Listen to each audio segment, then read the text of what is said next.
Pátýho? Evidentne nie, no takže to bude v celku zaujímavý zápas v podaní 4 hráčov Neophyte. Určite aj taká komentatorská lahôdka.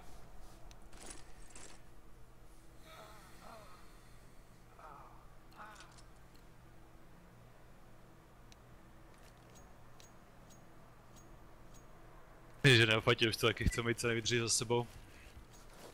To áno, to ale áno. tak jako budou mít příležitost třeba jedat jedno kolo sem, jedno kolo tam. Za ty teroristy se hraje něco líp než za CT.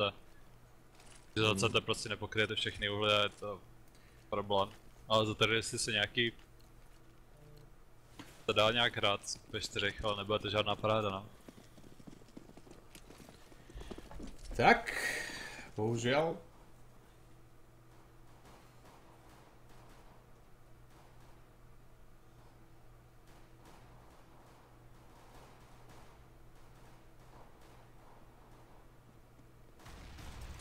Vidíme rýchly prechod cez ten stred a Tom Kay si poradil s dvomi hráčmi, v tomto prípade nástupuje Azak. Nedorovnáva situáciu, aj keď zabíja dvoch hráčov, lebo vidíme teda 5 vs 4 a je to situačka 2 vs 3. Azak s Barbim budú čeliť ešte dosť početnej prevahe na obidvoch stranách. Zatiaľ bezúspešný prechod na plant, bomba stále zaseknutá pri jungli. Tam dokonca jeden z hráčov už čaká, vidíme Azaka, ktorý netrpezlivo skáče na tom mačkovom plente, poradil si s ďalším hráčom Infectora, je to teda vyrovnaná situácia 2 vs 2, o ktorú sa musel postarať Azak 3 po kilom, ale v tomto momente už končí a Dandy si s ním poradil, takže bude to mať clutch round, nádych pre Barbieho, ktorý plantuje bombu, čo je teda pomerne dosť úspech. Prvé kolo a pozrieme sa na to, nakoniec z toho ešte môže Barbie vyťažiť aj prvé kolo pre Neophyte. A aj sa mu to darí. Prvé kolo 5 vs 4 v prospech týmu Neophyte. Azakovou pravdepodobne božou rukou, ktorá zabila 3 hráčov Infected a nakoniec Barbie, ktorý dokončil toto monštrozne kolo pre tým Neophyte. Double killom 1-0 a Infected asi trošku neočakávali takýto nástup do zápasu. A musím říct, že Infected to zahrali dobře, chtěli jít spolu a nechtěli se rozdělovat, ale nedali hlavy. Bolo jasne vidieť, že naozaj v tomto momente zahrala rolu nejaká tá aim situačka a Azak s Barbim trošku prechcali tým Infected. No, rýchly prechod na Ačkový plant, tu na Infected nemali šancu absolútne nič spôsobiť. Vidíme ale Devila, ktorý už na CT umiera, za chvíľku sa tam budú teda sťahovať hráči týmu Infected celku agresívne a pozrime sa na to, Barbie asi takúto hlavu neočakával.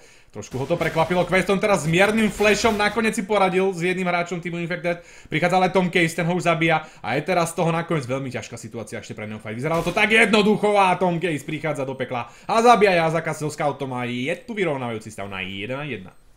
Tady je problém, že prostě když neměli dostatek hráčů. Áno, toto... Prakticky 2v3. Toto v tomto momente... Toto bolo presne to. Kde bolo extrémne cítiť, že tam ten jeden hráč naozaj chýba.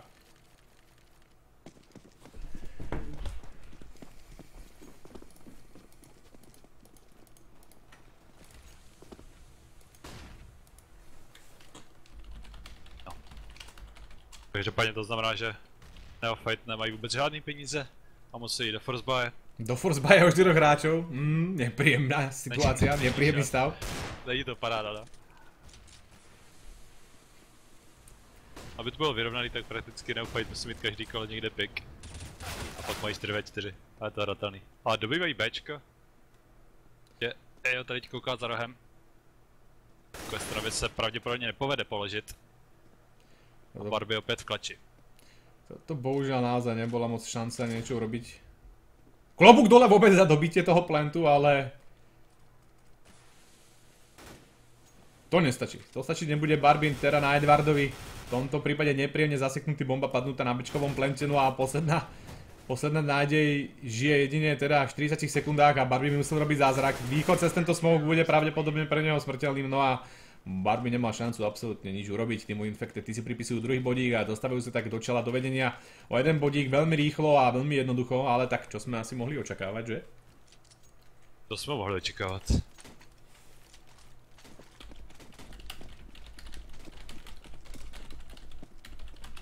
Já se nám trochu zatopil se zápasem. Tím pádem teď jako kompletní, jako dá se říct rampa 250 na 3 hráčích. Jeden Glock. To znamená, že příští kolo Neophyte se pokusí nakoupit, ale nebude to žádná paráda, bude to nějakých 4,2. To tak nějaké číslo. Na většině hráčů. To áno, no a teraz toto čisté ako viac menej bude pre Infected naozaj iba také zlízanie smotany. A Zak si napriek tomu ešte poradil s jedným z hráčov, Erik. A to bol s Glockem ešte k tomu. Ešte k tomu s Glockom. A nepríjemné granáty letia do toho domu, tak. Tomu hovorím devastácia.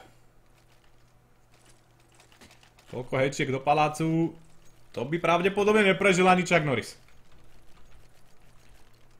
Ten by zvládla i 6 heček. A to je pravda. 5 a ešte od kamaráda. 10. 5 od svojich a 5 od zlých. To je pravda. 3-1, tady je ten nákup. Tu máme kritický nákup. Přes 4000. Ty si hodně zahrával na tom midu. Kritický nákup a Neophyte v tomto prípade musia otvoriť kolo, aby sa dostali vôbec do vyrovnanej situácie.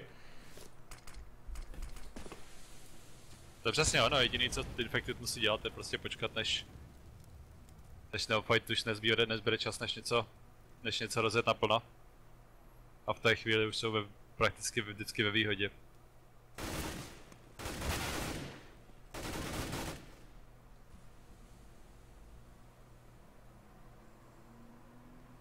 Queston mezi tím padá solo.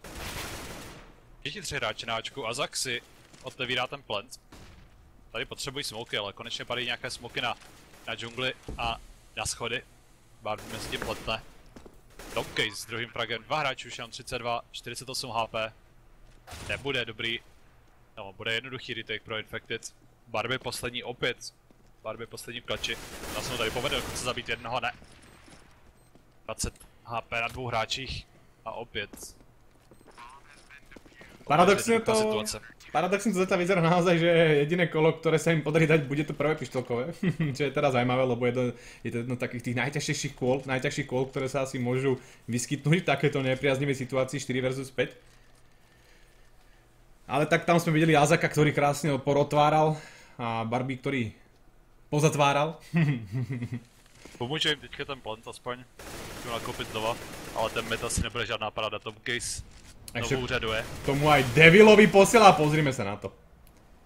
Nepríjemné full auto na tom strede, Erik sa pripojil, no a posledný Azak môže čarovať, ale veľa mu to platné nebude. Podaril sa mu Dandymu ho nahitovať na červený život a to už pre Erika taktiež bol veľmi ľahký úkol.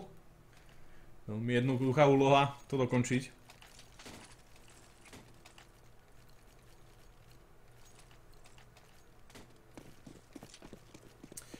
Tento zápas teda bude viac menej iba taká povinná jazda pre Infected, keďže sa Neophyte rozhodli hrať 4 a neforfightli to. Dokonce si ani nevzali žolíka, teď nevím, jestli jim nějaké vůbec byli. Já mám pocit, že už jeden zápas přesouvali minimálně. Je to možné, tam sa nejaké zápasy už presúvali, takže boh vie. Jo, tady má celkem parádu na tom Bčku. Hráči jenom s tekama mu vyskakují ze smoku.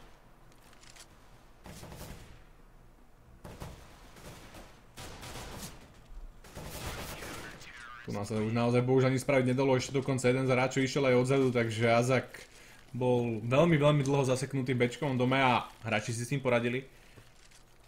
Sice ešte pekne lupol jednému na to autičko, ale nič mu to platne nebolo. Infected už teraz so 6 bodíkmi. Neophyte, ktorý sa tak trošku trápi. S týmto neúplne výhodným rosterom.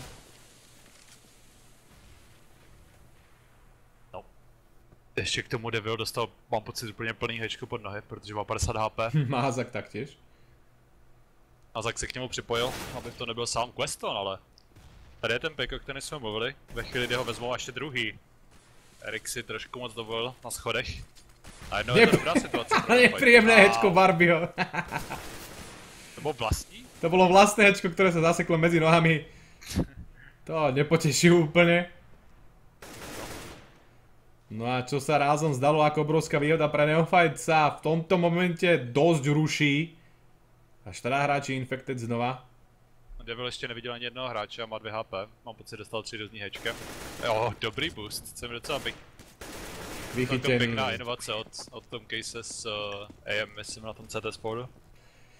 Vychytený a tu na Neofite aj napriek tomu, že dokážu čeliť aj 4 hráčov a dobiť ten plant, bohužiaľ potom strašne cítiť chybajúceho hráča pri tom nejakom ubránení a držaní pozícií.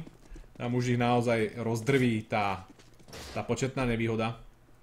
7-1 teda aktuálne a Neofite už majú dosť silné peňažné bonusy, takže môžu tie kalachy stále nakupovať. Vidíme Azaka, ktorý ide cez krátku a je tam nejaká chyba v komunikácii, napriek tomu si s ním poradil jeden z hráčov, ale prichádza Devil konečne cez schodíky. Aj Barbie a toto je cesta rýchlo prejsť a nachytať Infected na holičkách. Videli sme teraz, že... Po druhé asi nevíde. No, bávam sa, že toto bola taká nejaká iskrička nádeje, ktorá ale veľmi rýchlo zasne. To je taková věc, která se dá jít jednou za pár kol, aby překvapila, co se přesně stalo proti Infected. Tam vůbec neočekávali 2 hráči nebo 3 hráči, kteří najednou vyběhli ze spojky. Tomcase si trošku moc věří na tom midu. Má přece jenom kolik? 14-2 měl do téhle doby. 14-3. A teď je to 4v4. Dá se to hrát konečně. Pro Neofite aspoň jedno z těch kol. Azak tu nás koleduje si a napriek tomu si ho Lerika ešte prekvapiť. Pozrime sa na to. Vysunce Smoke, ktorý by mal byť teoreticky veľmi zlý. A napriek tomu sa im to podarilo. Dandy teraz ale CT štartu nepríjemná hrála Questonovi, rýchly prechod na ten náčkový plant. Situácia teraz znova vyrovná 3v3, ale nie je nadlho. Barbie si poradil s Dandym okamžite naspäť. Otočka Barbie umiera aj z toho situačka Azak Devil proti Devima Onlineovi. Tak toto bude veľmi ťažké. Devil za webkom to dokáže, ale to by nemohol mať. Jedného z hráčov Infected takto v jungli z boku si bohužiaľ Devil nestihol pokryť túto pozíciu a umiera. Infected si pripisujú 8 body. Prehra pre Neofite bude veľmi ťažká. Finančne ich to pravdepodobne dosť zrúnuje, pretože prestanú mať bonusy. A toto môže byť práve ten moment, kedy Neofite budú mať znova dosť veľké problémy. Mám takový pocit, že se dokonce připojí Huhy ve chvíli, kdy se mu povede vyřešit TAC a tak podobně. Uvidíme. Huhy jde na pomoc Neofite, pokud to není opravdu problém kompletního EACu, protože jsme viděli, že 2 různí hráči nebyli schopni se napojit. Takže to evidentně bylo nastavené správně. Pozrieme sa, Tomcase zase robiť tú istú chybu, čo predošlé kolo. Znova si to okienko tak trošku ťažkopádne a nie úplne ideálne vysúva. Barbie to potrestal, zabíja ho, vyrovnáva situáciu pred tým Neofite 4 vs 4. Tí teraz idú takzvané od nuly. Uvidíme, či Hui dojde ako záchrana z nebies.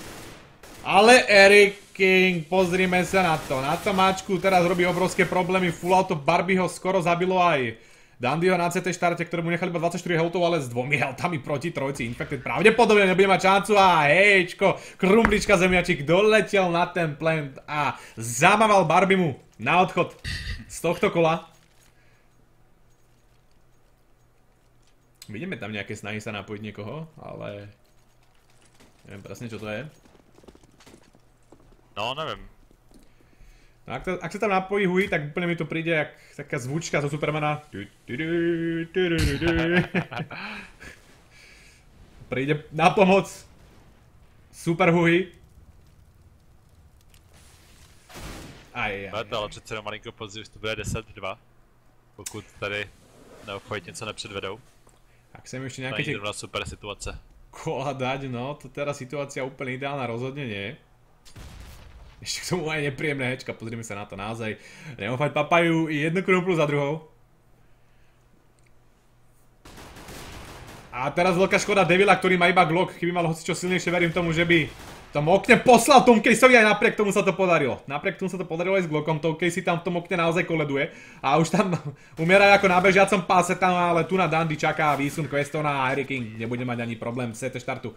Poslať Devilovi pozdrav pred spojku pod okno.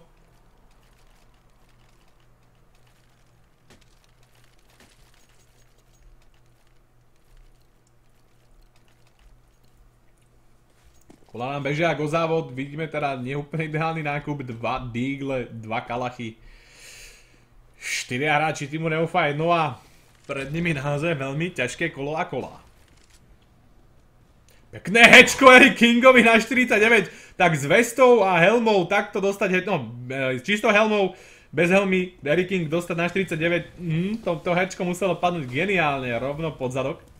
Ale tu na Dandy ešte robí problémy, zabil síce Barbieho, ale Queston sa podujal pomstiť tento frag, tento kill spoluhráča. Azak pokračuje rýchlo full autom, zabíja na tej krátkej, Bomba je položená, 3 versus 3, vidíme tam ale jedno odchrbtenie, Devil si poradil s Erikingom, Tomkes okamžite na Questona, v tomto prípade Devil už vie o tom, že jeden z hráčov pôjde odzadu, Tomkes je mŕtvý a je to situácia 1 versus 2, Devil Azak proti Onlineovi, ktorý je tu na veľmi krásne ako na piedestále, čo pre Devila bude veľmi ľahké zabiť, pretože tam svietil naozaj jak taká žiarovka. Já jsem měl pocit, že jsi řekl Devil, ale... To pravdepodobne iba v tej rýchlosti. Veľakrát sa to dosť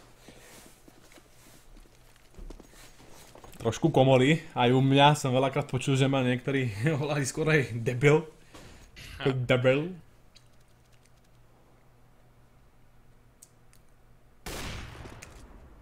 No, ale teraz Question aj Barbie, okamžitý nástup na lavičku náhradníkov. Kdyby náhradníků, ti nemají z koho vybírat pořádně. 10, 3 minúta, 14 dokonca, dva hráči, takí ťahúni práve, akými sú Question a Barbie, nepomôžu už svojmu týmu, Azak sa pridáva, tak tá lavička sa nám rozširuje rapidne. Posledný Devil v paláci, čeliac proti 5 hráčom, ktorí majú 100 healthov. No, nie že by som Devilovi neveril, ale neviem si predstaviť, aký god mod by musel nahodiť. Prvého hráča sa mu podarilo zabiť bez straty jediného healthu. Tu na už toto hečko ale nepríjemne letí zase mu pod nohy. Tak pozrime sa na to. Infected naozaj hádže tie granáty. Až mám takým pocit navádzaním. Tepelným navádzaním.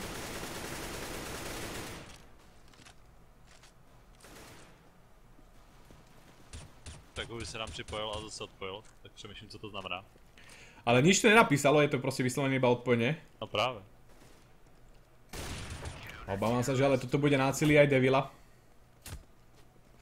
11-3 a posledné kolo pred nami a finančný stav týmu Neophyte naozaj nie je úplne zavidenia hodný. Vidíme tam pár pištoliek, pár automatov.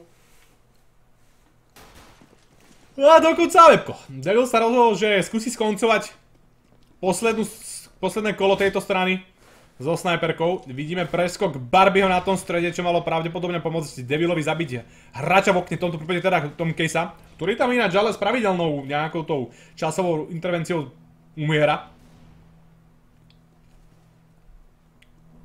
Na opačnej barikáde však taktiež nákup v celku ideálny, 4x automat, 1x AWP Azak, ktorý teraz trošku poškrapkal molotov, Devil, ktorý si poradil s Tomkesom a ešte tu na pod oknom bude veľký súboj Rekinga s Barbie, ale umiera, Dandy pokračuje na Zaka, Devil zabíja Dandyho, toto bude situácia, ktorú môže Devil ešte vydať závepkom, ako ho poznáme, dokáže začať robiť absolútnu tragédiu, prospech týmu Neophyte pre Infected, no a bomba je plentnutá, situácia 2 vs 2, ale Devil umiera. V tomto prípade si Simon na neho poradila, všetko bude stať a padať na Questonu, ktorý v tomto momente čelí proti dvom hráčom týmu Infected, 11-3 posledné kolo a Queston, ktorý cvičuje závepkom, bude môcť ukázať, čo je v ňom. Klač kolo 1 versus 2, poradil si s Onlineom. Je z toho situácia 1 versus 1, 5-7 na blízko bude, ale tragický pre Questona. Bohužiaľ nemal šancu, nestiel si switchnúť na pištolku, išiel do toho s AWPkom a toho stalo život. Z toho stalo kolo a Neophyte teda prehrávajú túto prvú stranu 12-3. Ale nie je úplne fair, ako by sme to mohli povedať.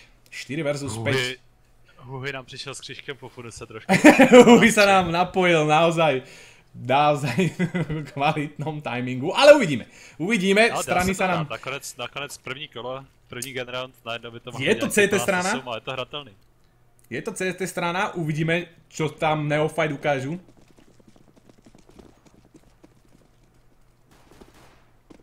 A uvidíme, jak moc Huhy bude nápomocný pro Neophyte, to je taky druhá věc. Každopádně od Infected to vypadá jako execute na Ačko. Jediný hráč na A. Obecně jako vždy. Erik se tady přestřeluje na midu s Questonem. Ale ještě ho ani poriadne netrafil. Ani jeden druhého. Nikdo. Žádný hity skoro. 60-72 HP po celých zásobnicích. Ačko mezi tím ale kompletně dobité, tím pádem Neophyte budou muset do toho retakeu. Devil se rozhodl jít sám prakticky do celého toho, do toho smoku. 4v4. Jo. Tady má informace o Barbim, který se rozhodl rozběhnout do pekla. Erik, Tomcase a znova Tomcase. Se dvěma fragy Queston poslední v sandwichi a tam není o čem. A zaujímavá taktika v podaní Infected, keď si všimol, proste oni absolútne všetci zaliezli CT, palác, peklo a počkali, kým všetci hráči Neophyte prebehnú na ten plant, alebo dostanú sa minimálne blízko k bombe a v momente, ak začali defuzovať, tak sa vyrojili zo všetkých strán a doslova zožrali celé Neophyte, ktorí nemali absolútne žiadnu šancu a videli sme, že všetko boli proste kli zo strany Infected na stranu Neophyte.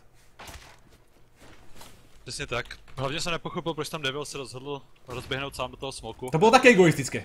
To je pravda. To bylo vyloženě 1v5, se rozběhl do smoku bez ničeho. A Zak tady sice s jedním fragem, ale Bčko je dobité. A to je plant, který se nedá retakeovat nějak extra super. Hodně uzavřené, k tomu Twister je tady v kuchyni. Tomu Case si přidává další frag na tabulku. A všechno zbývá na Barbie. A ten nemal šancu. Bohužiaľ nemal šancu vedieť, že tu bude Dandy takto skovaný. No a toto bol naozaj asi najhorší skore, ktoré mohlo byť, pokiaľ by Neophyte prehrali prvé pištolkové kolo, pretože vedeli sme absolútne očakávaný force buy, ktorý nevyšiel a v tomto prípade, aby sme nevideli match point, tak musí Neophyte nakúpiť znova a znova a znova. Ale tu už budú Infected naozaj so silnými zbraniami, vidíme tam dvakrát Kalacha Galil a plné nákupy granátov a všetkého a bohužiaľ na opačnej barikade Neophyte, ktorí síce už sú 5, ale budú čeliť proti tomuto silnému nákupu iba s Deaglami. A dokonca full Deagle nákup, toto sme, mám taký pocit, videli veľakrát v pozícii týmu Navi, ktorí robili presne takéto, tak by som to nazval Navi Deagleka. No ale Eric King si poradil aj s Uhým a Ačko je v tomto momente už dobité. Barbie si síce poradil s Dandym ešte na Bčkovom plente, Bčkovom dome, ale bomba už je plentnutá. Infected za chvíľku má pravdepodobne matchpoint, pokiaľ Azak Queston a Barbie neurobia nejaké zázračné kolo, ale nevyzerá to tak. Eric King si poradil aj s Questonom. A 4 hráčov, pozrime sa, koľko hráčov zostáva po týchto všetkých hečkách a kiloch. Nakoniec to ešte celku vyhrateľné, pokiaľ by Barbie ukázal, čo je v ňom. Obidva hráči z týmu, teda dva hráči z týmu Infected sú naozaj na jednu gulku, ale toto už pravdepodobne Barbie nepôjde. Dokonca si nedokázal poradiť ani len s Tom Caseom, ktorý mal síce viacej healthov. Počujeme ten legendárny zvuk 15. kola matchpointu pre Team Infected, no a všetko to bohužiaľ začalo veľmi nepríjemne pre Team Neophyte bez jedného hráča. Huhi sa síce napojil ako 5. za CT, ale to už bolo príliš neskoro. Team Infected si dokázali pripísať na svojom stranu príliš veľa kôl. Teamu Neophyte sa nepodarilo vyhrať prvé výšľakové kolo a vďaka tomu celý tento zápas vyzerá byť až moc jednoduchý pre tento český celok.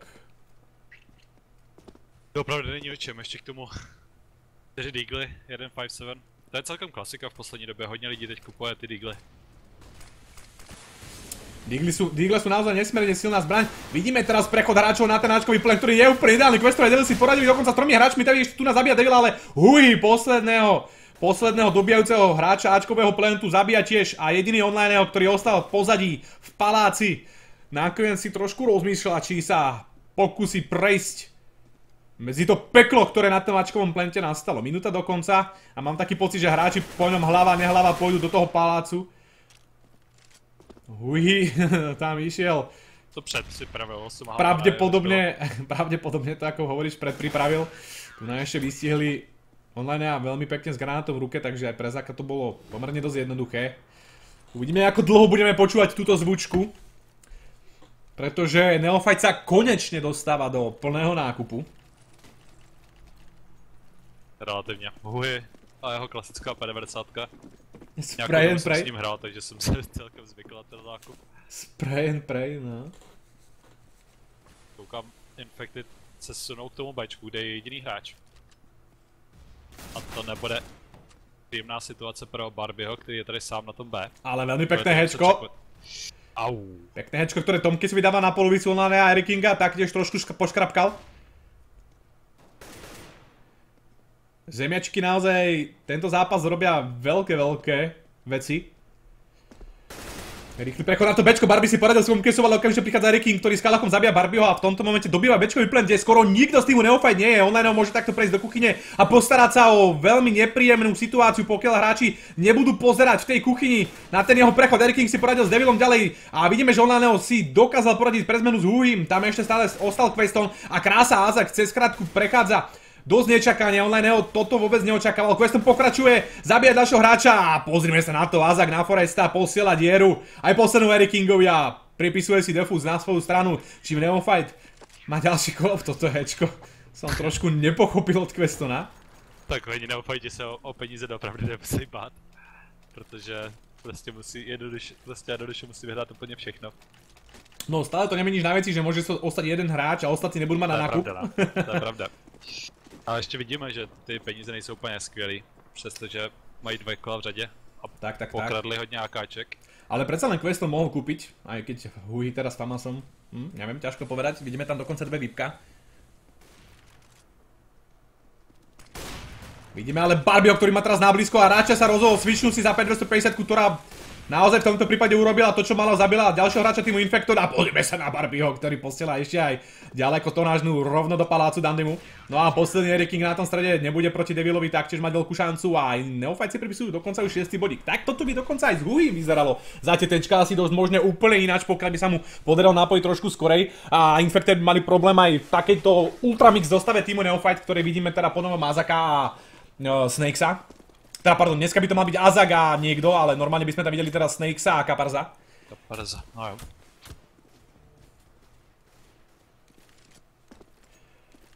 Plný nákup na obidvoch stranách, no uvidíme, Dandy ešte za 5250. Toto je psychicky veľmi ťažké, pretože Neophyte nesmú robiť ani len jednu jedinú chybu. Neophyte v tomto prípade naozaj nesmú absolútne ani len raz zaváhať, pretože to bude stať tento zápas. V tomto momente sú už v 15. bode, sú v matchpointe a to naozaj nie je úplne ideálny stav. Já se přišel podívat z baráku a Barbie ho nikdo nekryl. Viem si absolútne živo predstaviť, čo momentálne sa deje na tým spiku a Barbie, ktorý má asi pravdepodobne nervy 3000. No si Tom Case poradil aj s Huhim, ktorý tam trošku zložito a divne na tom Ačkovom paláci, Ačkovom plente pobehoval pred domom. Teraz máme nejakú divnú pozíciu a toto vyzerá na GG. 16-6 a Infected si teda po neúplne ideálnom zápase pripisujú toto víťazstvo v Playzone lige.